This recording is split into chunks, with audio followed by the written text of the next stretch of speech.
Setelah semua kejadian hari ini, aku merasa gelisah, takut lebih tepatnya. Maka aku dan kakakku tidur di kamar ayah dan ibu. Assalamualaikum warahmatullahi wabarakatuh. Ketemu lagi dengan saya Erwin di channel Erwin Story. Kali ini aku akan melanjutkan cerita yang kemarin. Cerita tentang Desa Angker. Bagi yang belum mendengarkan part satunya, aku taruh linknya di atas. Atau bisa langsung cek di kolom deskripsi. Yuk gak usah lama-lama lagi, cari posisi yang nyaman, rebahkan badan, selamat mendengarkan.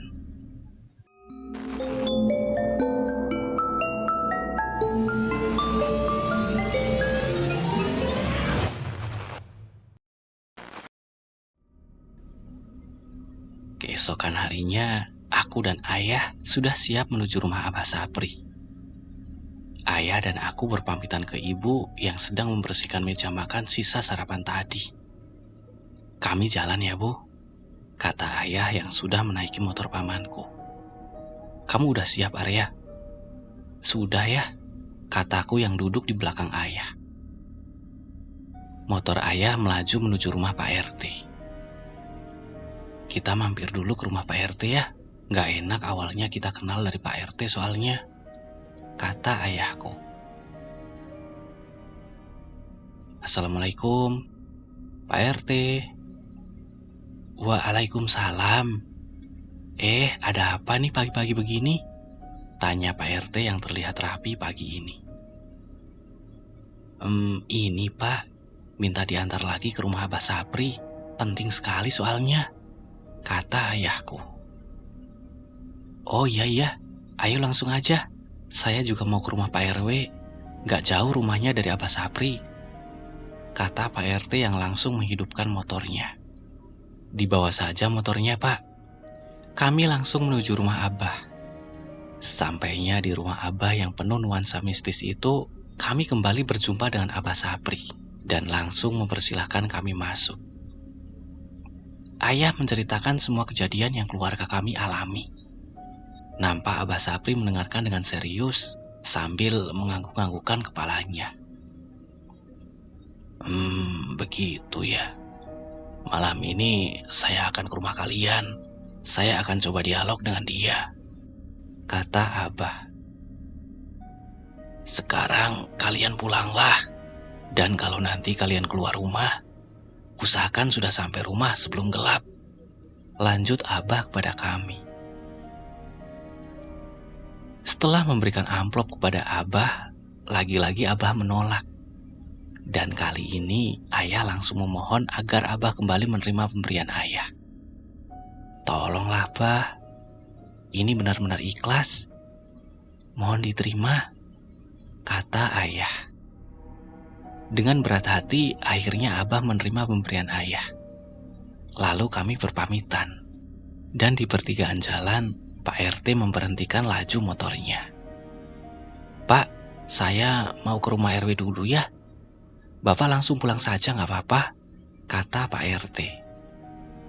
Oh iya Pak, ini ada uang rokok buat Pak RT, kata ayahku sambil menyodorkan amplop putih kepada Pak RT. Aduh, apalagi ini, kata Pak RT sambil mengambil amplop itu dengan cepat. RT yang aneh. Kami pun melanjutkan perjalanan ke rumah. Dan sesampainya di rumah, ayah menceritakan semua kepada ibu. Jadi Abah Sapri mau ke rumah ya? Tanya ibu. Iya bu, biarinlah, biar tuntas kalau bisa, kata ayah. Tiba-tiba, keris yang menggantung di belakang pintu depan terjatuh dengan sendirinya. Brak! Keris itu terjatuh. Aku memperhatikan tempat di mana keris itu ayah gantung. Tidak ada tikus ataupun hewan lain di sana. Apa yang membuatnya terjatuh? Ayah lalu mengambil keris itu dan merapikan kembali kain putih yang melilit benda itu. Pertanda apa ini ya? Tanya ibuku cemas. Sudah, barangkali angin, jawab ayah. Oh iya Arya, Kamu mau ikut ayah atau di rumah? Sebentar lagi teman ayah datang mau jemput ayah. Kalau kamu mau ke kantor, kamu bisa bareng ayah, kata ayah sambil merapikan posisi keris yang sudah terpasang. Aku ikut ayah saja kali ya. Ibu tidak apa-apa kan? Tanyaku kepada ibu. Gak apa-apa, Arya. Kan biasanya juga begitu. Bibi pasti kesini untuk temani ibu, jawab ibu. Aku langsung bersiap untuk ke kantor ayah. Setelah mengikat kencang sepatuku, terdengar suara mobil yang berhenti di depan rumah. Dan tampak seorang lelaki berbadan tegap turun dari mobil. Assalamualaikum. Waalaikumsalam, jawab kami. Bu, kenalin, ini teman ayah. Yang ayah ceritakan semalam, kata ayahku kepada ibuku. Saya Firman, Bu, rekan bisnis Bapak, kata pria itu yang aku lihat waktu di kantor ayah kemarin. Oh iya mas, sudah mulai proyeknya ya, kata ibuku. Sudah Bu, bantu doanya saja biar semuanya lancar. Ya sudah Mas Firman, sudah siang, kita berangkat ya, kata ayah. Oke Pak. Ibu lalu mencium tangan Bapak. Dan setelah kami bertiga di dalam mobil, Mas Firman pun menghidupkan mobilnya. Kamu Arya kan? Tanya Mas Firman. Iya Om. Mau ikut ke proyek atau di kantor saja? Tanya Mas Firman.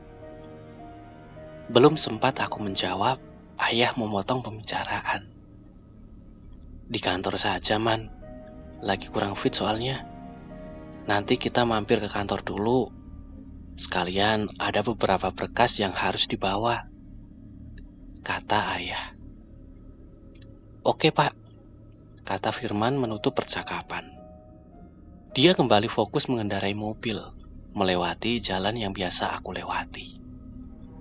Mobil kami melaju agak pelan, karena memang jalanan ini agak sedikit rusak. Lalu aku melewati rumah Pak Broto. Agak ramai. Ada apa ya? Aku melihat beberapa warga sedang berdiri di pintu rumah Pak Broto. Ada apa ya Arya? Kok rumah itu banyak orang? Tanya ayah.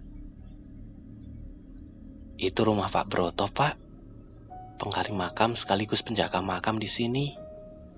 Gak tahu deh ada apa. Tumben juga, kataku. Oh, kamu kenal sama orang itu? Tanya ayah. Iya ya, kemarin sempat ngobrol-ngobrol waktu mau ke kantor ayah, kataku.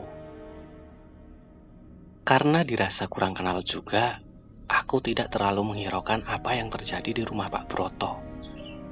Mobil kami pun terus melaju melalui area pemakaman ini.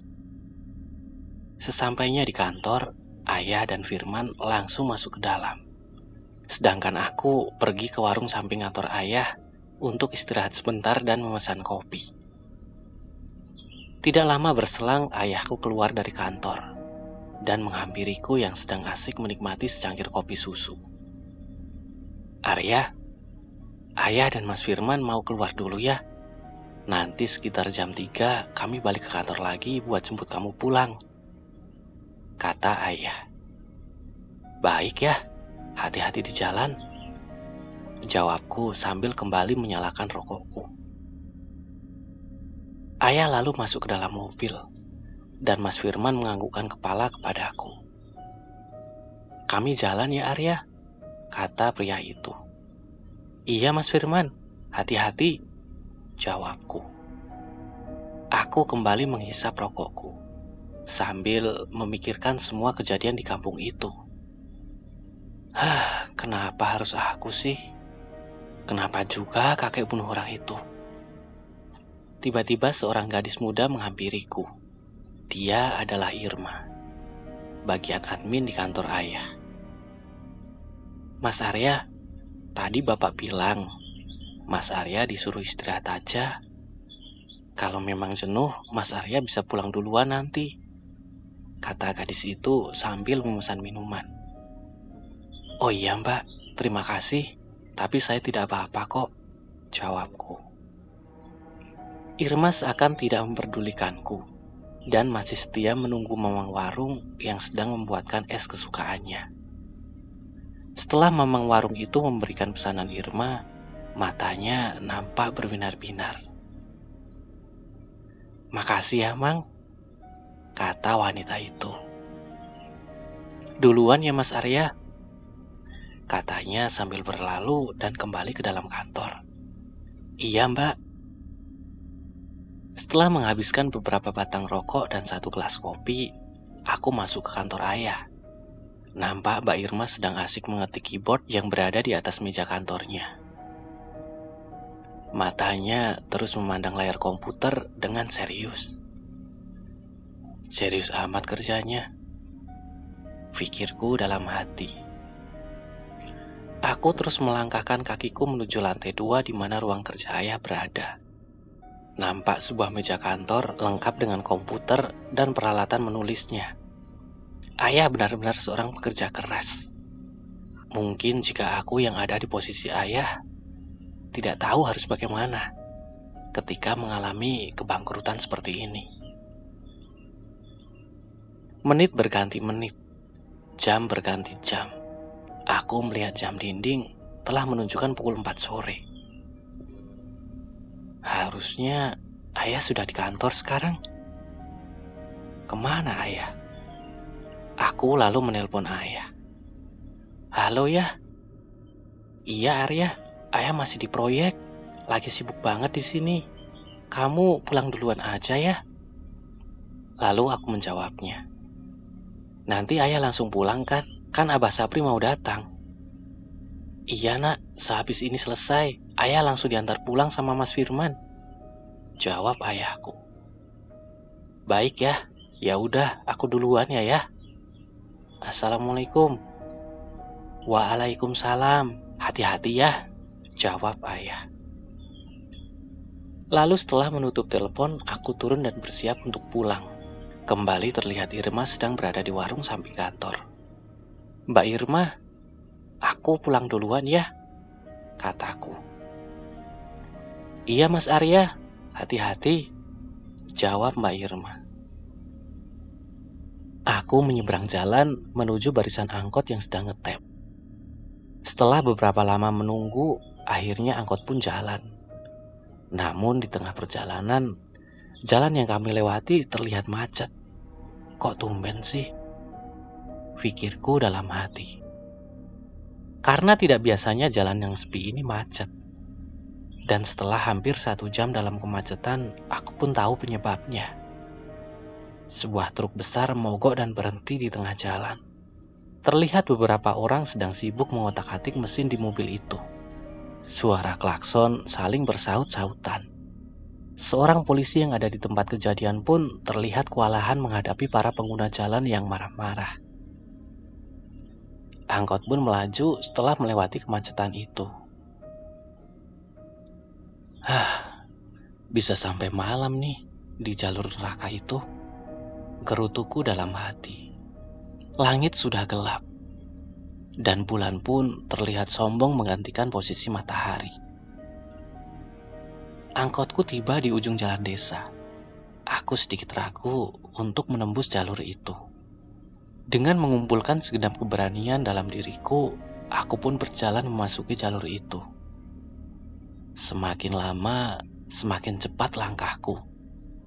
Pohon-pohon besar tua ini seakan mentertawakanku. Di sini sepi sekali. Bahkan suara hewan-hewan malam pun tidak terdengar di telingaku. Karena takut, aku mulai mempercepat langkahku. Namun, tiba-tiba ada suara yang memanggilku. Kali ini suara itu seperti berada tepat di telingaku. Suara seorang lelaki tua. Mati. Suara itu membuat bulu kuduku berdiri. Seakan darahku mengumpul semua di kepala. Aku menoleh karena penasaran. Namun, tidak ada siapa-siapa. Aku kembali mempercepat langkahku dan terdengar suara langkah kaki yang berat mengikuti gerakan kakiku. Kembali aku menoleh ke belakang. Namun, masih tidak terlihat siapa-siapa. Akhirnya, aku kembali berlari sekencang-kencangnya. Suara langkah kaki itu semakin keras terdengar. Aku mencoba berlari menghindari suara itu. Aroma melati menambah suasana semakin mencekam malam itu. Sial. Setiap kali aku pulang kerja, aku harus selalu lewat jalan ini terus. Lewat pemakaman angker ini. Agak susah berlari di jalanan yang rusak. Sesekali aku hampir jatuh karena sedikit tersandung oleh jalanan yang rusak itu. Tiba-tiba aku melihat bayangan lelaki yang sedang duduk di bawah pohon di samping jalan. Semakin dekat dan terlihat lelaki itu menoleh ke arahku. Loh, ada apa Mas Arya? Kok lari-lari gitu kayak dikejar setan? Lelaki tua itu adalah Pak Broto, tukang gali kubur di pemakaman ini. Dikejar. Aku merasa malah seperti diteror setiap kali lewat jalan ini. Ada apa dengan setan-setan di sini? Salah apa aku coba sama mereka? Itu Pak, ada suara langkah kaki yang ngikuti. Saya cari-cari tidak ada orangnya. Sambil sedikit mengatur nafas, aku mencoba menjawab pertanyaan lelaki tua ini. Sudah, sini duduk dulu, kata Pak Broto sambil menggeser posisi duduknya. Tenang aja, gak apa-apa, lanjut Pak Broto meyakinkan. Aku pun duduk, sambil terus memandangi jalan yang aku lewati tadi. Benar Pak, tadi saya dengar, jelas banget kok, kataku sambil kembali menoleh ke Pak Broto. Namun aku lihat Pak Broto sudah tidak ada di posisi duduknya tadi. Kemana dia? Tidak mungkin tiba-tiba hilang dalam hitungan sepersekian detik. Aku ketakutan bukan main, lalu berlari kembali. Ya Tuhan, semoga tidak ada hal-hal aneh lagi. Aku terus berlari sampai masuk perkampungan. Syukurlah. Akhirnya aku pelankan langkahku dan berusaha mengatur nafas kembali. Ada apa Mas Arya? Mukanya pucat sekali, tanya seorang warga kepadaku. Itu Pak, aku lihat Pak Broto memanggil saya. Dan ketika sedang mengobrol, tiba-tiba Pak Broto hilang. Nafasku terasa agak macet di tenggorokan. Pak Broto, dia sudah meninggal tadi pagi Mas, kata orang itu agak bingung. Kata-katanya membuat jantung aku seperti berhenti. Lalu aku ingat kejadian tadi pagi. Banyak warga yang berkerumun di rumah Pak Broto. Meninggal. Beneran Pak? Tanyaku. Betul Mas. Tadi pagi kami dapat kabar dari anaknya.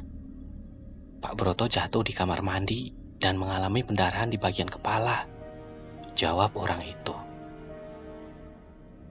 Aku diam tak bisa berkata apa-apa. Lalu siapa yang aku temui tadi?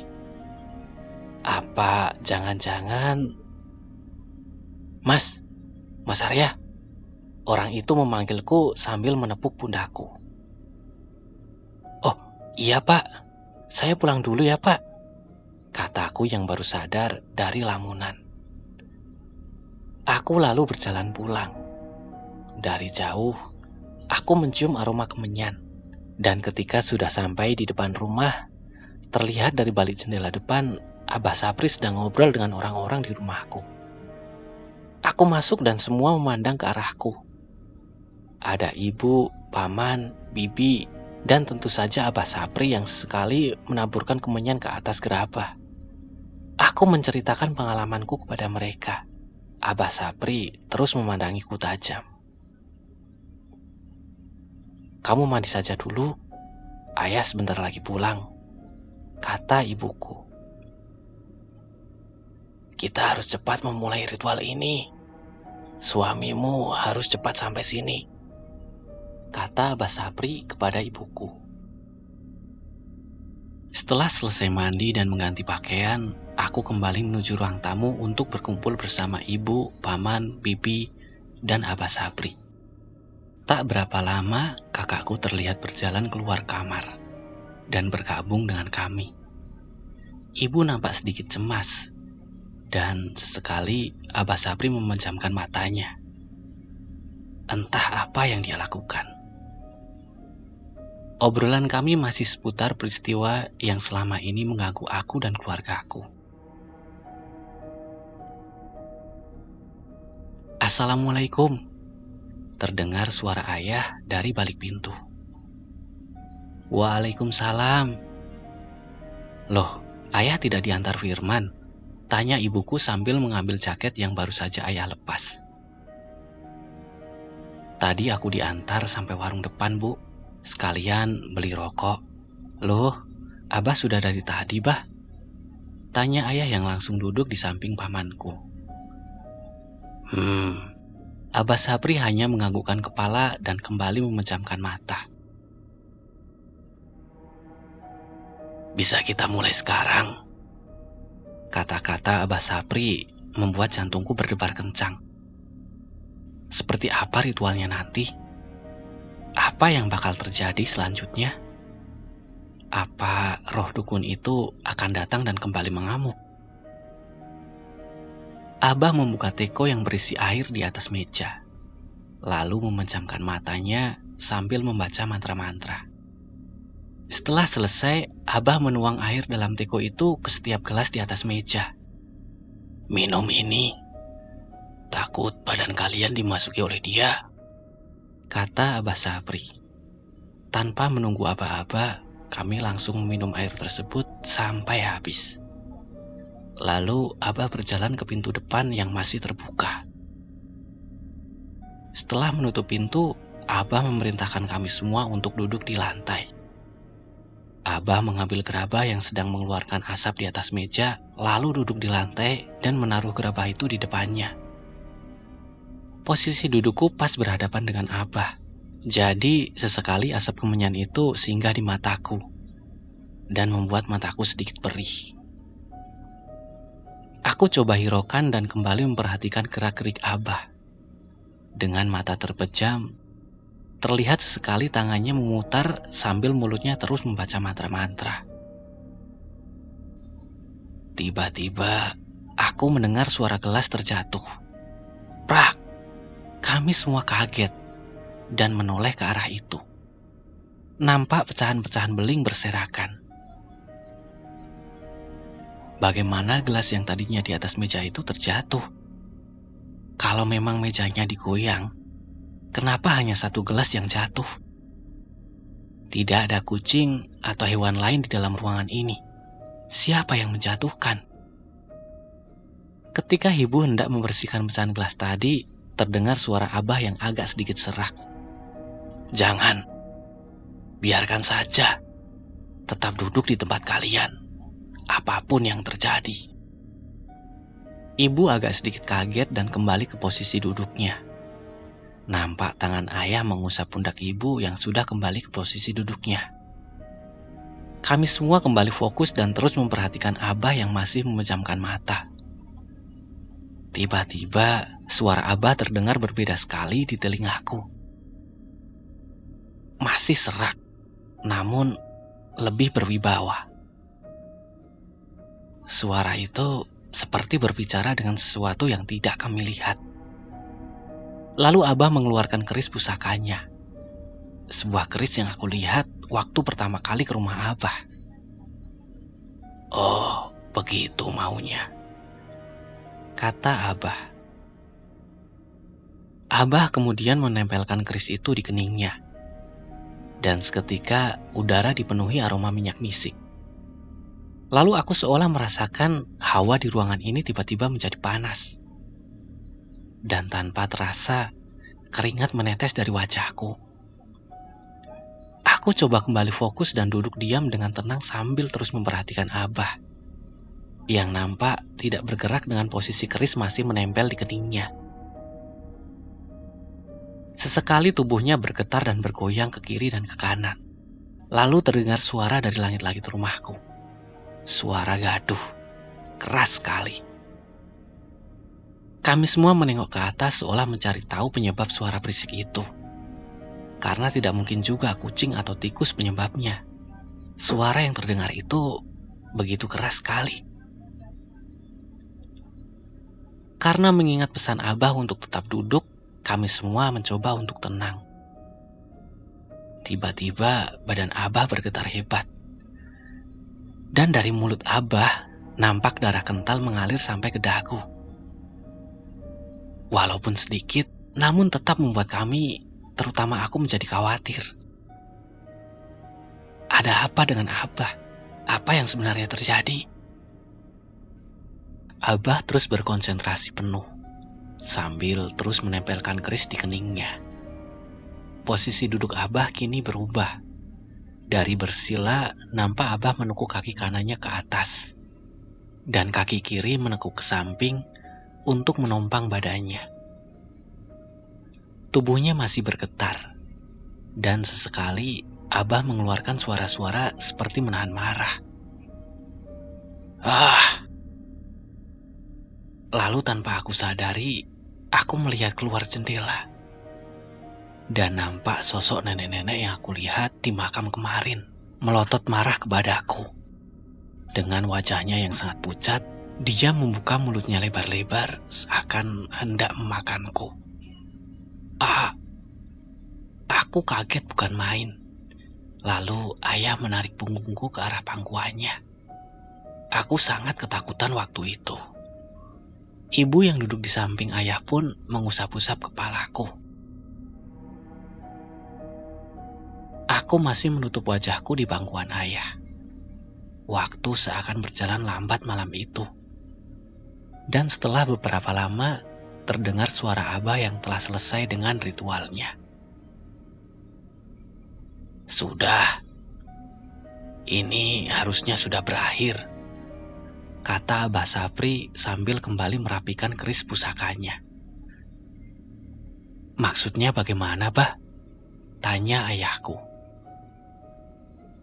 Kalian sudah aman sekarang.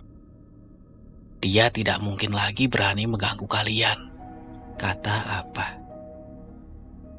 Kami semua bangun dari posisi duduk kami. Dan terasa kakiku sedikit kesemutan karena lama duduk bersila. Ibu dan bibiku langsung merapikan pecahan gelas tadi. Kakakku mengambil kantong plastik dan memberikannya ke ibu. Setelah selesai, ibu dan bibiku duduk sambil mendengarkan beberapa arahan dari Abah Sapri. Rumah ini akan saya pagari secara gaib. Dan air di teko ini akan saya beri mantra.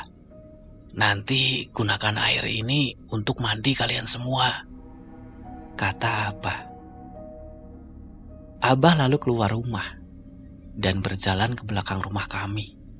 Aku dan ayah mengikuti dari belakang.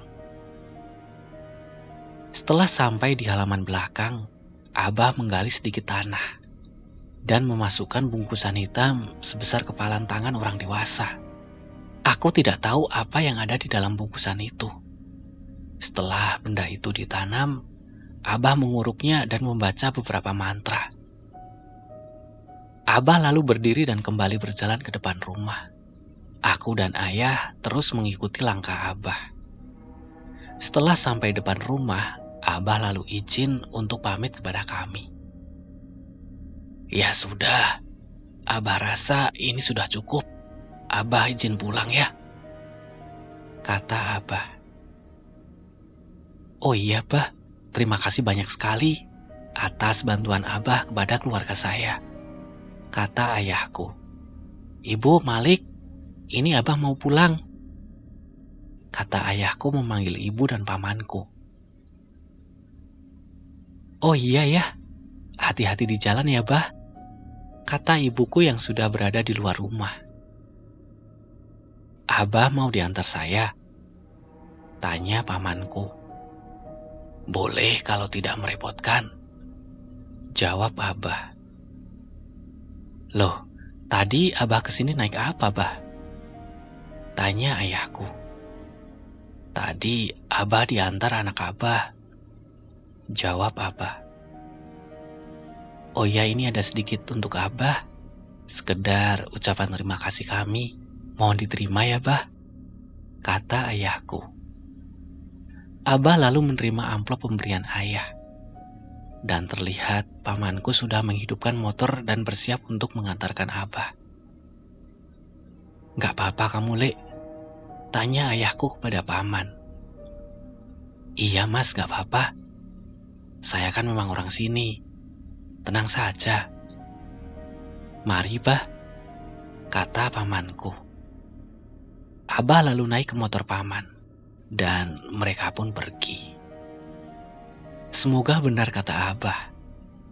Semoga hidupku dan keluargaku kembali aman dari teror makhluk-makhluk gaib.